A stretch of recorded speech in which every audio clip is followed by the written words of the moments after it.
Today I want to share one of my favorite Bible stories with you, and that is when Peter walks on water with Jesus. Now, I don't know about you, but I can get super overwhelmed with my schedule. I'm trying to do this and this and this and juggle the planets, as my sister Kristen always says, and just feel like I'm sinking into my schedule and my responsibilities. But one thing I love about the Bible is that they're actually real people. And so Peter in this story shows that he can totally relate to us.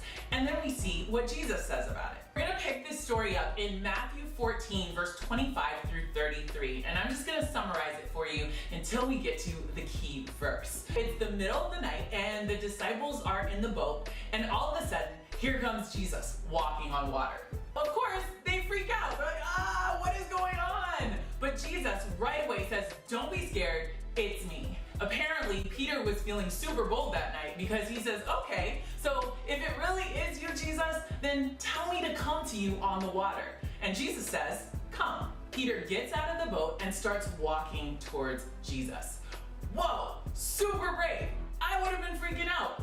You would have been freaking out. But Peter was like, okay, that shows us how much faith he had in that moment. So Peter's walking towards Jesus, but then he notices the wind around him, gets scared, starts to sink, and cries out, Lord, save me. And that brings us to my favorite verse of this passage, verse 31.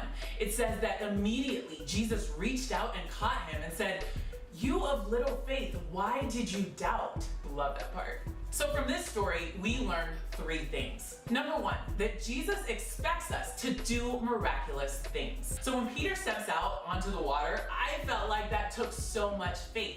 But Jesus says, oh, you of little faith, why do you doubt?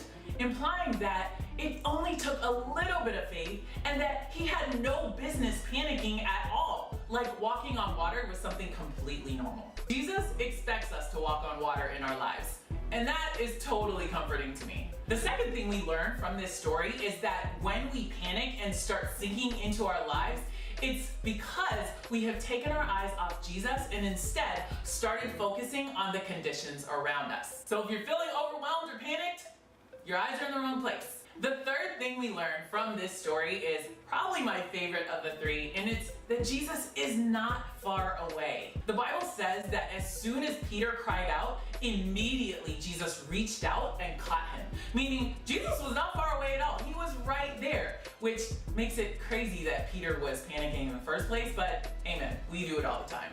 For me, it's super comforting to know that whenever I'm doing anything, Jesus is right there, ready and willing to catch me when I fall. So I want to end with one of my favorite quotes, and it says, sometimes God calms the storm, and sometimes he lets the storm rage and calms his child. Thank you so much for watching. If you like this video, please give it a thumbs up and a share. Also, don't forget to subscribe because I will be coming out with new videos every week.